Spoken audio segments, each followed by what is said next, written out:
बहू हमारी बहुत ही अच्छी है ना बेटी? हाँ पिताजी, बहुत अच्छी है। मैंने बहुत सी लड़कियों को देखा है कि अपने पति के कमाई को घर वालों को छूने नहीं देती, लेकिन सुमन सारे पैसे तुझे ही आकर के देता है, बहू कुछ कहती ही नहीं। हाँ पिताजी, जूली बहुत अच्छी लड़की है। हाँ। बुलाना उसको 1 मिनट के लिए, हमेशा अंदर ही बैठी रहती है, कहीं घूमने भी नहीं जाती। वो मेरे पास भी तो आके बैठ सकती है, बुला उसको एक बार। बुलाती हूँ। जूली, जूली। मुझे बुलाया दीदी? जरा इधर तो आना, पिताजी बुला रहे हैं। आ रही हूँ। आओ। देखिए पिताजी, जूली आ गई है। कहाँ बहू, कहाँ हो तुम? कहाँ हो? क्या हुआ जूली? पिताजी के पास जाओ। मैं यहाँ हूँ पिताजी, यहीं पे तो हूँ। बोलिए, क्या बोलना है? कह रहा था कि बेटी तुम तो हमेशा घर के अंदर ही बैठी रहती हो, कहीं घूमने फिरने भी जा सकती हो। बेटी माधवी, पिताजी। बहू के हाथ में कुछ पैसे। रहने दीजिए पिताजी, मेरी फिक्र मत कीजिए आप। 200-500 रुपया मांग के लेने की आदत नहीं है मुझे। गरीबों के घर में मेरी परवरिश नहीं हुई ना। अगर मैं चाहूँ तो लाखों रुपए मेरे पास आ सकता है, उतनी औकात मेरे डैडी रखते हैं। हाँ।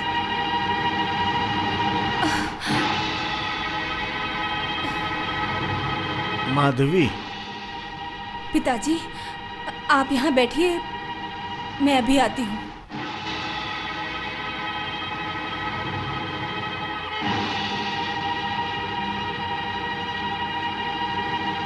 रुक जाओ जूली।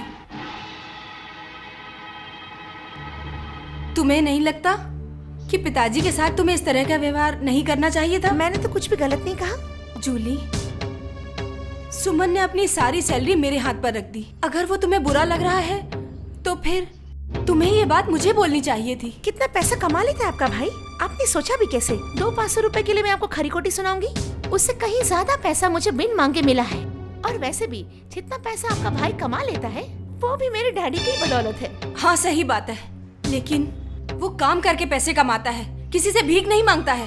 और जिसे तुम आपका भाई बोलती रहती हो, वो तुम्हारा भी पति है। ये बात क्या तुम भूल जाती हो? कैसी पत्नी हो तुम जो अपने पति का इस तरह अपमान करती रहती हो? दीदी, उस दिन तूने मुझे डांट के चुप करा दिया था।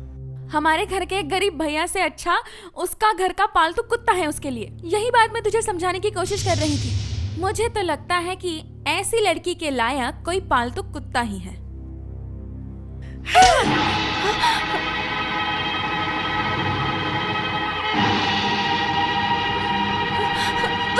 जूली, जिस बहन को मैंने फूलों की तरह पाला, कभी कोई आंच नहीं आने दी उस पर, और उसके ऊपर तुमने हाथ उठाया। उसकी किस्मत अच्छा है, मैंने सिर्फ हाथ उठाया, पैर की जूती निकाल के उसे। चुप हो जाओ।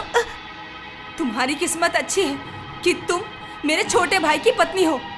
कोई और होता तो मेरे पिताजी के साथ बदतमीजी करने और चंपा पे हाथ उठाने पर तुम्हारा मैं वो हाल करती कि तुम कभी भूल नहीं पाती। बदतमीजी की सजा मैं कैसे देती हूँ, इतनी जल्दी तुम भूल जाओगी मैंने कभी सोचा भी नहीं था जूली। तो फिर मारिए ना मुझे, मारिए, आपको मारना ही पड़ेगा, मारिए। क्या हो गया? हाँ? क्या हो गया बेटी जूली? हाँ? अरे बताना कि क्या हुआ? ये शोर, झगड़ा, चिल्लम चिल्ली, ये सब क्या हो रहा था? उससे पूछिए ना। मेरे पिताजी का अपमान किया और मेरी बहन पे हाथ उठाया। अगर इससे भी इसे शांति न मिली हो तो फिर मुझ पे भी हाथ उठा सकती है। किसने अपमान किया तुम्हारे पिताजी का? जूली ने, बिना कारण तुम्हारी बहन पे हाथ उठा दिया, बिना कारण के। क्यों जूली? हाँ? कैसा अपमान? उन लोग के सामने हाथ फैला के पैसा नहीं लिया तो अपमान हो गया? उनके पिताजी के पास बैठ के सेवा नहीं करूं तो अपमान हो गया? और वो लड़की कहती है कि मेरी शादी एक कुत्ते से होनी चाहिए थी। मैंने तुम्हें पहले ही कहा था बेटी, इस नरक में छोटे लोगों के साथ तुम्हारा जीवन नहीं चल सकता। जबान संभाल के बात कीजिए आप। किसे छोटे लोग बोलते हैं? मुझे? मेरे पिताजी को? मेरे पिताजी आप जैसे अमीर और करोड़पति लोगों से कहीं ज्यादा बड़े इंसान हैं। पैसे के अहंकार में आकर गरीब लोगों को जो छोटे लोग समझते हैं, वो लोग चाहे कुछ भी हो, बड़े इंसान कभी नहीं बन सकते। असल में वो लोग और भी छोटे इंसान हैं। व्हाट? इतनी हिम्मत तुम्हारी? मेरे डैडी की तुम बेइज्जती कर रहे हो? उन्होंने जो कुछ भी बोला उसके बदले में ये कुछ भी नहीं था। अगर फिर भी तुम्हें समझ में नहीं आता है तो यही समझ लो कि मैंने जो कहा वो सच कहा। सुन लिया डैडी। तुम्हारी वजह से इस गंदी जगह पे आकर सब कुछ मुझे सुनना पड़ रहा है। मुझे समझ में नहीं आ रहा तू ऐसे माहौल में रह कैसे रही है। चल तू यहाँ से अभी चल, तू एक पल यहाँ नहीं रह सकती। चल चल नहीं चल। नहीं डैडी, मैं नहीं जाऊंगी। आप यहाँ से चले जाइए और दोबारा यहाँ पर कभी मत आइए। आप जाओ जाओ। ठीक है। अरे पापा आप यहाँ? हाँ, आया था जूली को देखने, लेकिन तुम्हारी दीदी ने जिस तरह मेरा अपमान किया है, विशंबर चौधरी का इतना अपमान करने का साहस कोलकाता शहर में किसी का नहीं हुआ। आपका अपमान किया दीदी ने? वो कुछ नहीं, काम करने का आदत नहीं है ना, धीरे धीरे ठीक हो जाएगा। आइए यहाँ। दीदी तुम्हें इनसे माफी मांगनी होगी। माफी मांगो दीदी, माफी मांगो। माफी मांग लो, माफी मांग ही लो। अपने खून पसीने से जिस भाई को तूने बड़ा किया है, खुद नहीं खा के जिस भाई का पेट भरा है, खुद नौकरी करके जिसको पढ़ाया लिखा है, जिसके सुख के लिए तूने अपने सुख का विसर्जन किया, अपना सारा जीवन नष्ट कर दिया, उसकी भलाई के लिए तू माफी नहीं मांग सकती क्या? अगर तू माफी नहीं मांगेगी तो तेरे भाई की नौकरी चली जाएगी, अमीर ससुर को खो देगा वो। नहीं नहीं नहीं माधवी, अपने भाई का इतना बड़ा नुकसान मत कर। मांग ले माफी, मांग ले माफी, मांग ले माफी, मांग ले माधवी, माफी मांग ले।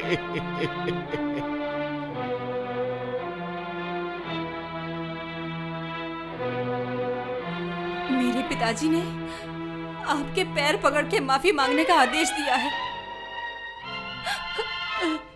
मुझे माफ कर दीजिए।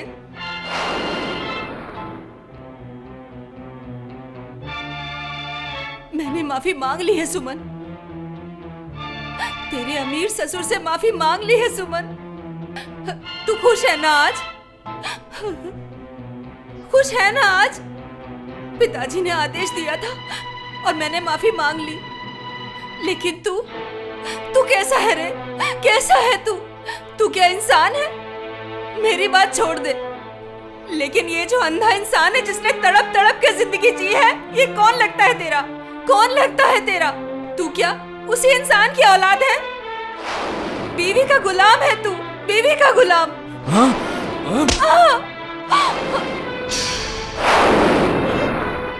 अब हुआ मेरा बदला पूरा। ये आवाज कैसी थी?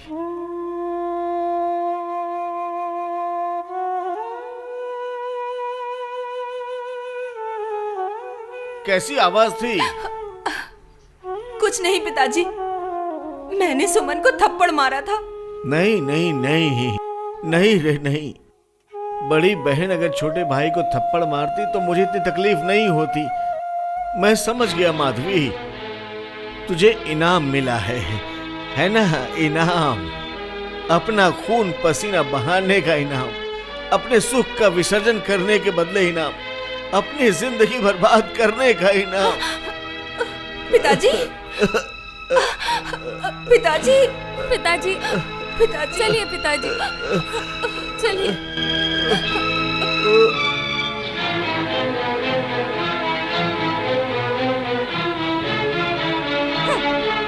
चलो